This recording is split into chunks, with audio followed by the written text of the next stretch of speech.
Next, a panel discussion. On what Eric is wondering about.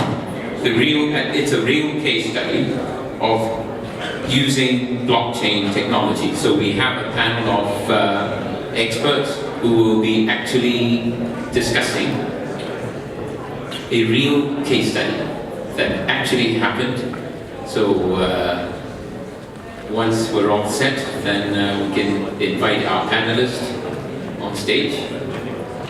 So every panel discussion, I always look forward for Dr. Rex because it's definitely, not just going to verbal commerce with us. He is always well prepared with his materials. So let us give another 3 minutes for the material to be setting up.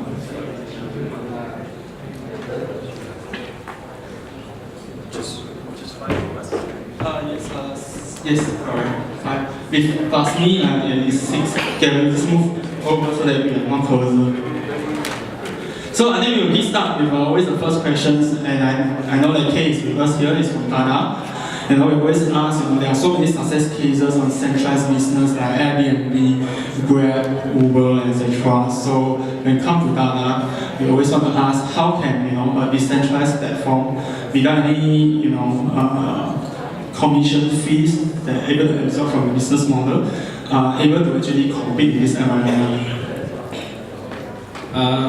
So currently what we try to do is try to bring more reasonable way of delivering the service actually. When the rain started, people are looking for the better deal to go from A to B, but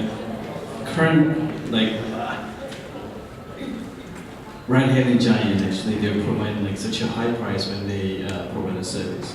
And we don't see that's the sustainable way that we can provide a service to the customer.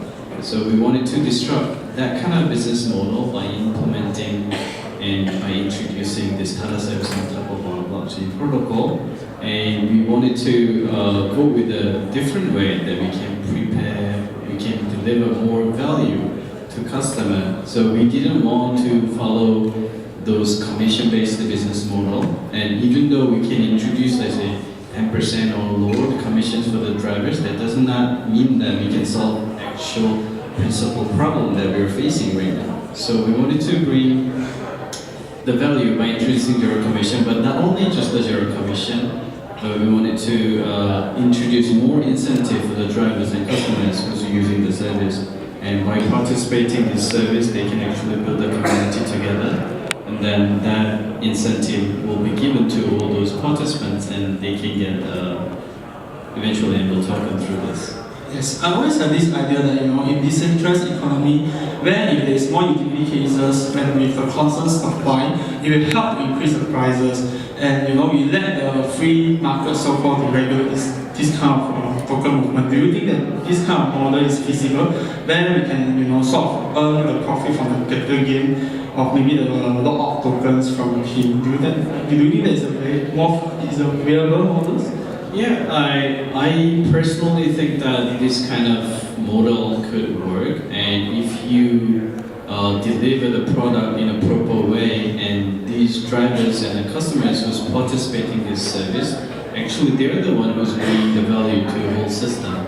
So by doing so, actually we can create more different types of business by connecting other B2B connection, for example, insurance companies or let's say rental companies who needs to use our information or data, but they can also participate as a third-party researchers. Cool, thanks, Kay. So also, on this decentralized economy and blockchain, rising of the blockchain and cryptocurrency, we have very honors who have been in Thrive, author from VC and also Dr. Rex from represent Bansi, who are more on the VC area.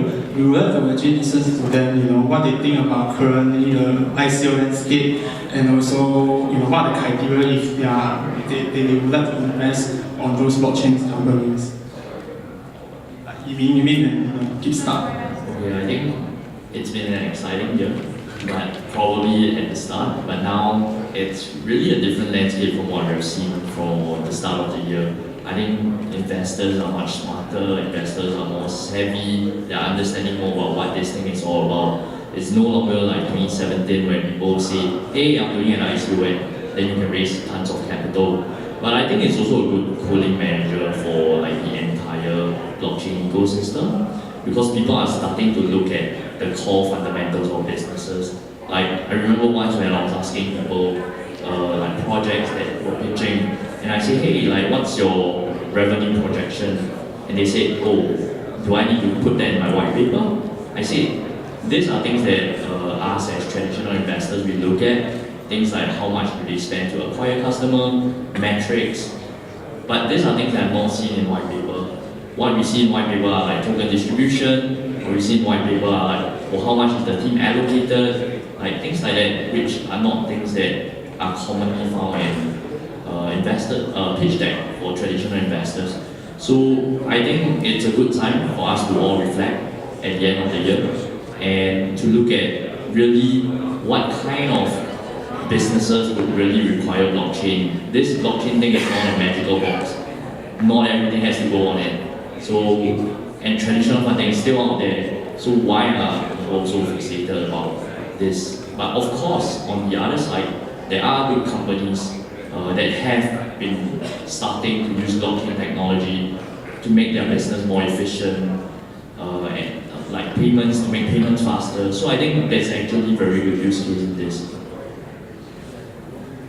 I agree with you, and I'm even more extreme on this. I think the entire ICO landscape has changed significantly, and most projects are not will not see ICO as a viable fundraising model. And ultimately, I think we need to go back to the road that ICO to do an ICO, you have to issue a token. And actually, for many of the projects I've seen, their tokens are pretty much worthless. Yes, you can use it to pay for some services in their platform, but if you spend some time to study economics, all this payment token actually introduce friction into whatever platform you're trying to create.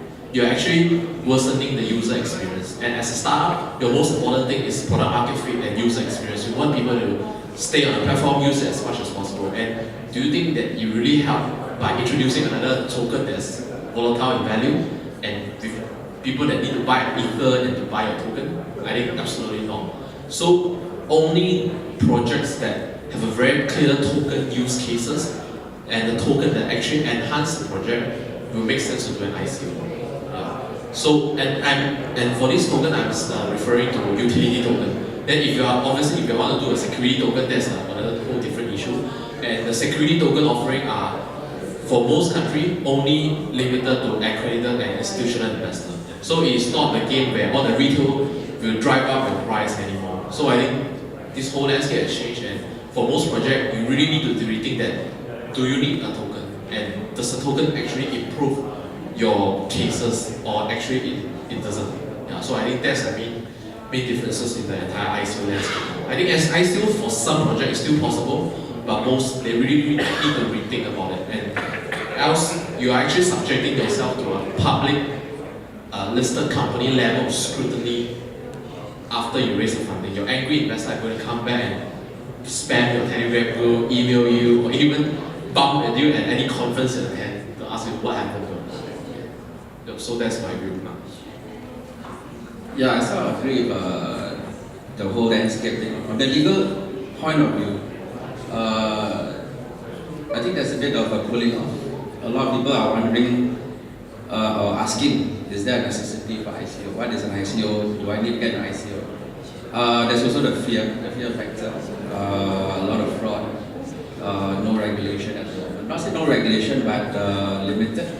So there's a lot of things where you need to reflect on, and then go back to even for people who are doing the ICOs, they probably have to go back to MAS and check whether are they on the right track? Are they able to do an ICO properly?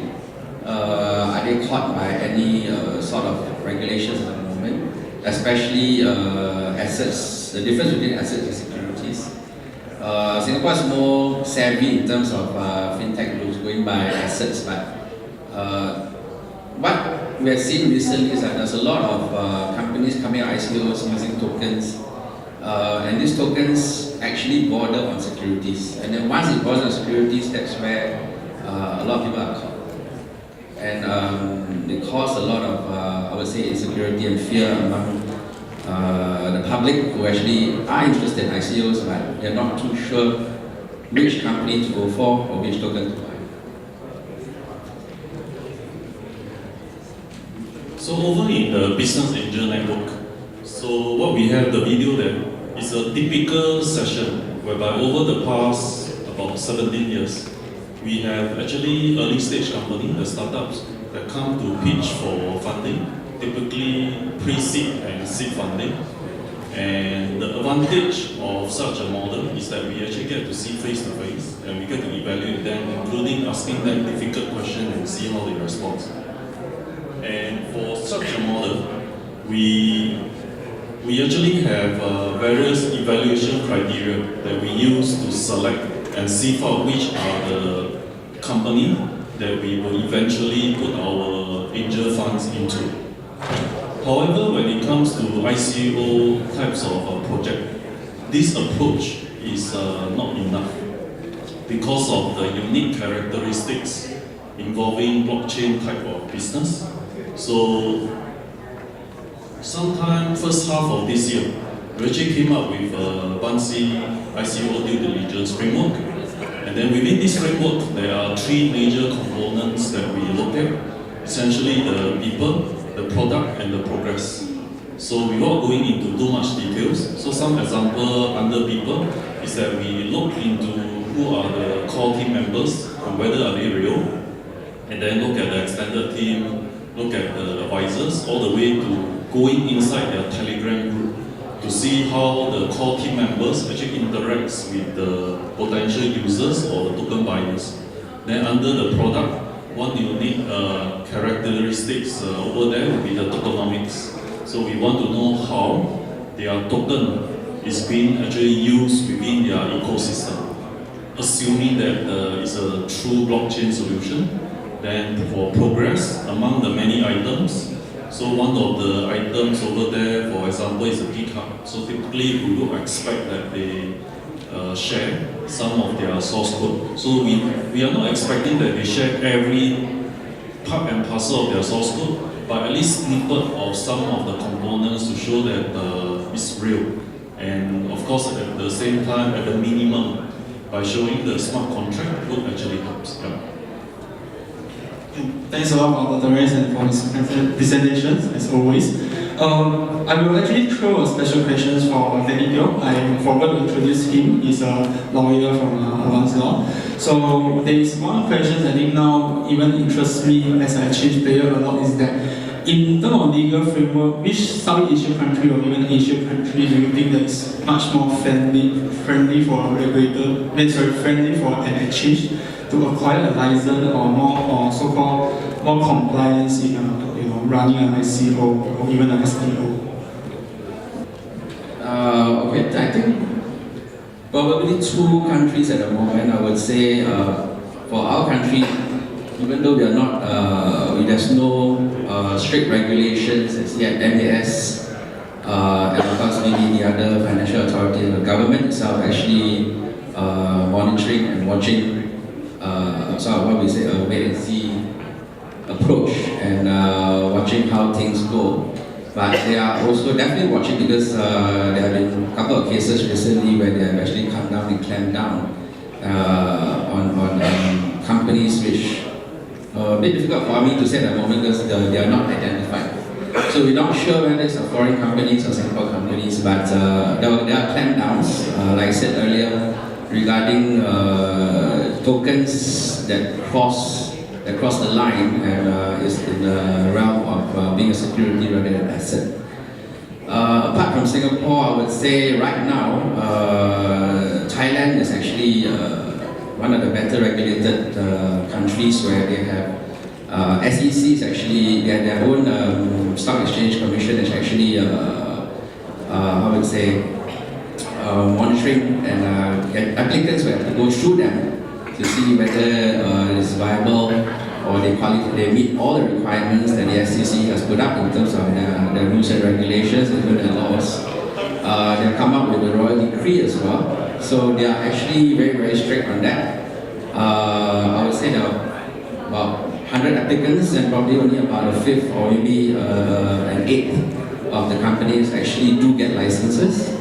The most recent one I would say is that out of 20 applicants, I think about 7 got it, but out of the 7 licensees, probably only 2 or 3 are actually viable enough to start up their exchange platforms or even go ahead with the token sales.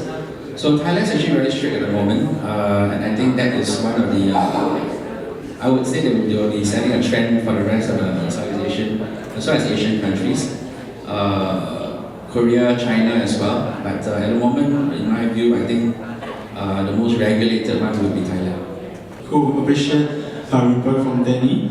So the next question, I think the market is getting so depressed right now. And Kate with us is also successful ICO projects. We also managed to very lucky to raise completely on the ICO project. But I think we would like to discuss with this depressed market and we raise a certain fund. What will be the after effect? At the same time, we also want to ask different players, from VC, are they still keen to invest in this ecosystem, or what will be their different strategic play if it's not? Yeah.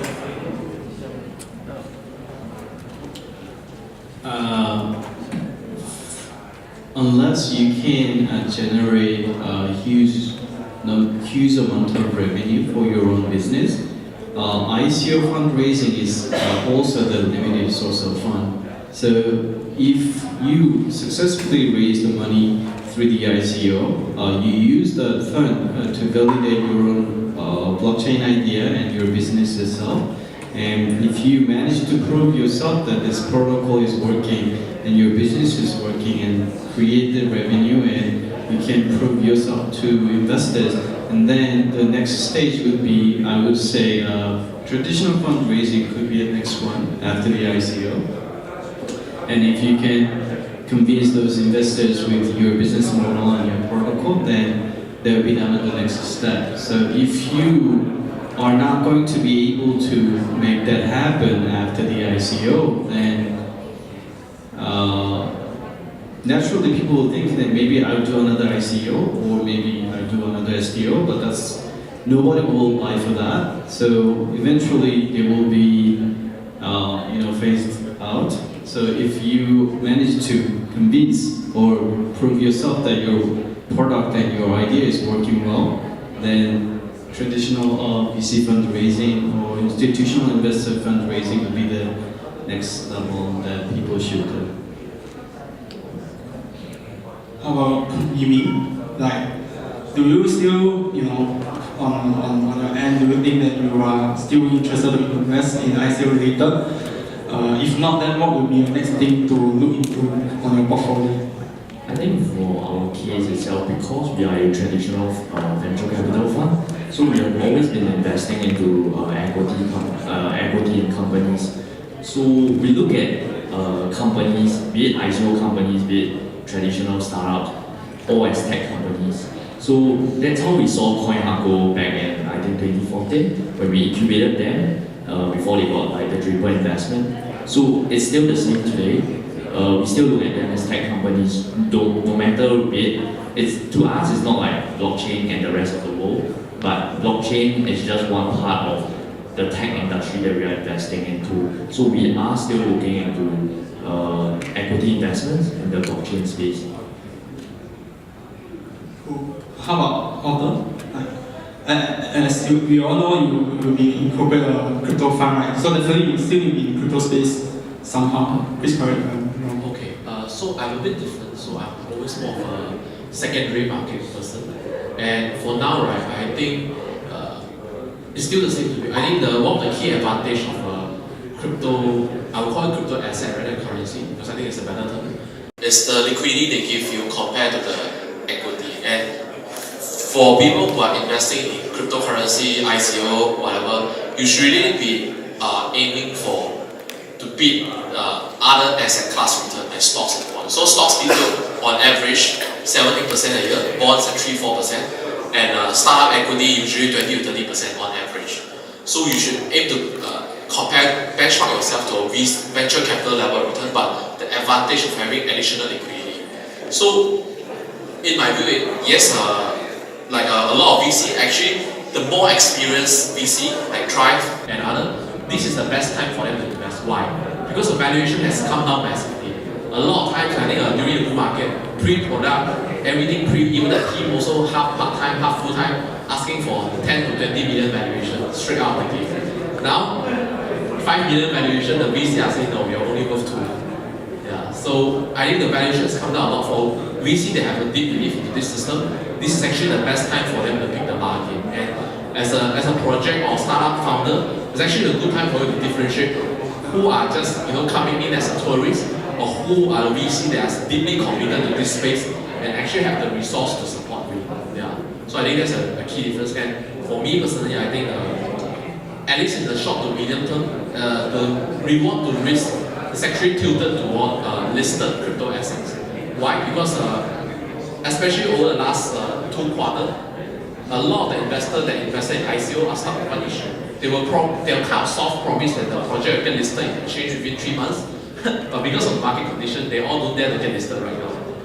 So you are expecting liquidity, and a lot of funds actually were raised, crypto fund were raised at the end of last year, and they are facing investor redemption. Actually, I think a lot of the pure crypto funds are facing a very tough time now because they have investor redemption and they have a lot of illiquid tokens that they can't sell, or there's just no enough volume.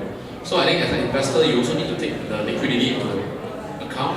And for a lot of the listed token, at least this concern is not there anymore. It's already listed unless they get delisted. But if there's a healthy volume, usually the exchange will not delist them. So you get this advantage, and they have come down so much. So if you've been in the space, right, a lot of the top 30 coins, they have dropped more than 90%. Actually, like Silica, it's one of the most high-profile Singapore ICO. They went up 30 times at a peak, but now they're only up 5 times or 3 times, I think. Yeah. So. And yeah, there's still a lot of potential for them to go out another 10 times again, and probably within 1 year as well if the bull market comes back. So in terms of reward to risk profile, I think listed token offer a better reward to risk profile right now. Yeah, so that's my view. But yeah, definitely the investment is still going on. A lot of new funds being raised. If you pay attention to the US space, right, a lot of very huge funds are being raised right now, and by very prominent people. Like I think it's especially a very big deal. Yale Endowment Fund. It's one of the most famous endowment fund in the world, and they are like the godfather of endowment investing model. They invested into a crypto-focused fund set up by Coinbase co-founder and a Sequoia Capital partner. And they raised 300 million. So yeah, all these big funds are being raised, and they need to invest. So investment is not going to stop, but just that you see some change in the player and a more professional player coming into the space. So one of Arthur's point is so true, but non-obvious. That is actually one of the best time to go in. It's so true, but very non-obvious. So I'll give you a bittersweet case that we have experienced in Bansi, which is the opposite side. So back in early this year, February, we have a blockchain and /ICO company that came to pitch in our platform, and at the end of evaluation, the investment team for Angel Fund 1 were very impressed, and after doing all our due diligence, we found them to be a very promising company. And at that point of time, naturally the valuation that they asked is slightly higher. But for us, we are only willing to go in based on the recent injection by the investor. So we are talking about 2 million. And then 1 week after that, they start their ICO. And after that, they managed to raise, I think, up to about 6 to 7 million. And then internally, we have our investment committee member, the meetings, and then we discuss. And finally, 3 weeks later, I have the mandate to say, yes, let's invest in them for $2 million valuation. So when I go back to them, congratulations, the Mansi is going to invest in you. Then they say, no more 2 million valuation. So now we are looking at this valuation. And the reason is because we managed to sell this amount of token. So as a result, we got to negotiate somewhere in between. So you can imagine if we have a similar company that comes in this time round. So potentially we may get this valuation, and then we might be able to get a much sweeter value, rather than the more we discuss, the more expensive the company gets. Yeah, so not obvious, but true. Okay, next. Great. Great back again from Dolorex. Appreciate all the answer. So another question I always try to avoid, but still cannot run from the prices. As you know, cryptocurrency has fallen quite a huge percentage this year. The longer it goes this year, the lower the price goes. So my first question is, I would like to actually hear a bit of opinions. Like if let's say you, as an investor, you also have experience as an ICO players in the industry already. What kind of industry you would like to bet or you would like to invest in 2019? And the next question is that, do you think that 2019 is continue going to be bearish, or it's going to turn the tide to a more bullish market year? Let's start with K first. Let me pass my mic to him. Okay, this mic. Well, obviously, what I'm working on is like mobility industry, so I would recommend mobility industry again to be able to another very good opportunity to be invested. So not just only for the ride-hailing services, there are many different services that can be disrupted with the new different concept of business model. So that's how I believe it. And for the market, 2019 would be very, very hard to go through, I personally think. So if as a project or a startup, so to start raising money or start gathering more information for the investment or others, you guys need to hurry up to prepare yourself for next year. And I don't think next year will be like another booming year, but it's going to be very tough. That's how I see it. But market itself will be matured enough. So if we go through 2019 well, then I think we can see a very good result. As in, to answer your first question, I think gaming will be an interesting industry for 2019. Not that I'm working in gaming, but I think there's a lot more gaming related stuff because of like non-fungible tokens and stuff like that are coming out. So I think that's something that I will be closely looking at. Agree with Kay that 2019 it's probably a very hard year, and a lot of companies will face more and more difficulties through 2019. So I think it's how we look back at the industry and say, hey, why are we in this for? Are we in this for really this 1 year? Or is this something that we envision as the future? I mean, since the .com days to where Facebook is today, or where Amazon or Google, those that came out from the .com days, I think it took them many years to reach where they are today. So to me, blockchain industry is still in the dial-up internet phase. To reach fiber, yeah, probably it will take some time.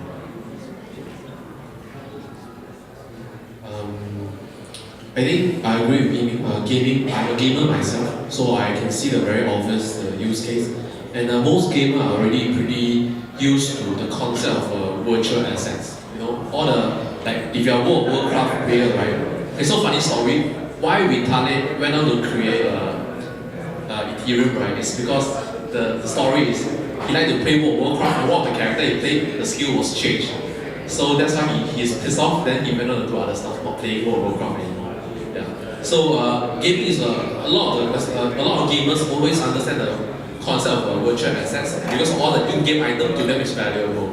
And there's one of the oldest trading card game in the world called Magic the Gathering. It's estimated all of their cards in circulation are worth more than a few billion in total. Trading cards game, mostly played by hobbyists, are worth more than a few $1 billion combined. So I think that there's a lot of potential for all those gaming company or whatever to monetize, not monetize, tokenize their intellectual property, put all these things on as an on-chain assets. Yeah, then I think there's a lot of startups trying to create their own IP as well, but there's also a lot of huge room for all these traditional, very strong IP users to move their IP on-chain and make it unique and not fungible. And beyond gaming, I think gaming is more of a user adoption play, and another kind of adoption play as well. I think is pretty big. It will be stablecoin. I think September is the month of stablecoin. You see 3 stablecoin being launched just in a single month: Gemini Dollar, USDC, and Paxos. And I think this race is not stopping right now. Every month I see at least 4 or 5 new stablecoin being launched. I think it's actually one of the reasons that Bitcoin has existed for 10 years, but there's still no major merchant adoptions because of the volatility issue. Because actually there's already a lot of payment processors. But why no many merchants are accepting it and no users are paying it? Because people are not using it's volatile, so it might go up and down in value, so why would I pay with it, right? But stablecoin solve this huge issue because stablecoin are stable in general. So you're not expecting it to make money anyway, so you use it for payment. So that's why a lot of people are trying to come up with stablecoin, and I do think that there's a lot of potential in stablecoin, and there's a few different models. The most obvious model is the fiat collateralized one, the Tether USDC, right? And there's the more decentralized way, which is the MakerDAO model. I think in the short to medium term, the fiat way will gain more adoption, but in the medium to long term, I'm quite bullish about the decentralized stablecoin market. And in terms of price, I think we are most likely very close to bottom. I don't want to make a very precise forecast, but this reminds me of the period of the December when we have the parabolic bull run. This is the parabolic bear run. Like everyone just, oh shit, I don't even want to look at my delta or portfolio or coin market cap. So, and people are starting to, I have never seen Van level come up for a very long time already. So this is a good sign. So we are probably closer to the bottom than the peak. Yeah. So I think 2019 is a stage of maturing market. Institutional investors are probably going to slowly come in, but not fast enough to push the price up. So yeah, I do think we are very close to the bottom. So on a depressing topic, so if I may make us more depressed, I will show you the chart, right? So whether is it the Bitcoin, whether is it the Ethereum, the altcoin, or whether is it the app coin. So randomly we just close our eyes, go to coin market cap, and then randomly pick out a coin. Chances are it will follow similar pattern. But to brighten up our evening, I will show you something else. So there's something that is crypto related that looks like this. From 2012 all the way until end of the year. And chances are in 2019 it will continue. So on the left hand side is the chart, is a monthly chart. And then on the right hand side is a cumulative. So for cumulative, eventually we'll reach an S curve. Any guess from the audience, what is this chart? If you guess it correctly, I will transfer 200 TKX token to your wallet. Okay, for info, TKX is our exchange token. Yes. What chart is this?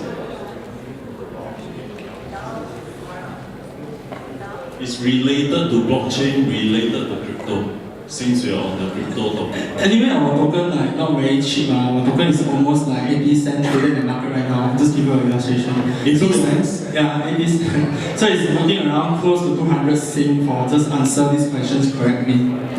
In case you guys thought this token is just cost like 1 cent. Okay, so since I realized that it's 80 cents and not 8 cents, so we will need the timer. So we will have 30 seconds for a guess. Any guess? Yes. Yeah, there's a guy. Can you pass him? Again? TKX. Good try. Notice that the year is 2012. Yeah, unfortunately we only launched this year. Okay, good attempt, good attempt. 2012 until now, and likely in 2019 it will continue to go up. So Bitcoin, as we know, it came down, but good try. Yes. Wallet address Wallet address. of Ethereum or Bitcoin. Wallet address. Good try also. But try harder. Within 10 seconds. Do you want to try? Maybe I should try right, to earn back my token. Do you think it's crypto communities, crypto user base? Crypto community. So chances are because of there are many correlations to the Bitcoin, including like the number of searches for Bitcoin typically follow that pattern. So as you can imagine, in terms of the community, over the last 9 months, chances are there are a lot of users that sells and leave the community or stay on the sidelines. Time's up. Okay, let's see the answer. Number of blockchain patterns. Oh, how can I miss that? Yes. So I've been tracking the number of patented inventions relating to blockchain for the past 18 months. So there is actually another visualization. Perhaps the admin can help me click on the BP chart, number 8. BP chart, yes, thank you. Okay, it's not being there. So essentially, there is a visualization of a number of patterns out there. So when I first tracked back in 2016, there were only about 300 plus blockchain patterns. And then right up to early part of April of this year, we have about 1,000. And then as of today, it's already over 2,000 patterns. So for us, when we invest, one of the criteria is what is the barrier of entry for a company that it has. So rather than what is the sector. So when we look at the company, what is your barrier of entry, what is your advantage over others, and then if they have a patented technology, to us, that is, we can give a premium over the valuation. So moving forward, while we may not invest that much in the tokens of companies, but as far as the equity of the company, if they are technology and innovative company, protected by patents preferably, then we will be sort of buyers toward investing in them. Yeah, thanks. Cool, thanks a lot for the Rex. I think, they will always, when I come to panel discussion event, right, the more interesting questions actually asking from the ground. So we would like to actually open the questions to the ground, and please feel free to throw the questions to all the experts here. Any questions?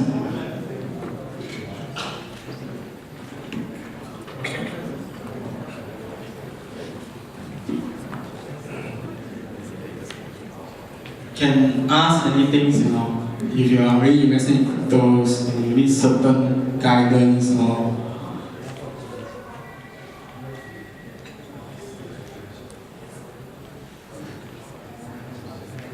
if not, then we shall end this session. I guess everyone is very tired. So yeah, thank you everyone. So before we end, maybe we just close with all the panels here with one sentence to describe maybe the 2019 years on the crypto market. Or it can be on the venture also. Okay, 2019 will be, like I shared, it will be a very hard year for the all other projects, including existing project or new project. It's going to be very hard year, but if you manage to deliver what you promised to for your within your white paper or any of your business plan, then after 2019, if you manage to survive yourself, then 2020 will be your year. So manage to deliver what you have promised and what you plan to. I think 2019, it's all about going back to the fundamentals, as what we mentioned. So for investors, I think thinking long term, I think that's the key. So don't think of the start of 2019 to the end of 2019, but think of maybe 5 years or at least 3 years in the investment process. As an economics major, I try not to be forecast, but I I think the price at the end of 2019 should be higher than the current price of Bitcoin especially. I think from legal aspect, I would say there will be probably more regulations. But for me, that's a good point in the sense that you stabilize the market, and I think that would improve the valuation of tokens. So one of the consequences of the crash in the crypto assets is that it actually helps to shake out the shady ICO projects as well as the scammy ICO projects. So that helps. So in terms of number of quality ICO projects, we start to see slightly more, and then that's one. Then 2019 to me will be a very exciting year, although it's not because I'll be looking at the price, but as you might recall from my slides, I'll be looking at what other new inventions that gets patented. So what other areas of the blockchain technology has innovators around the world conceive and create. So to me, that is most exciting. Thank you.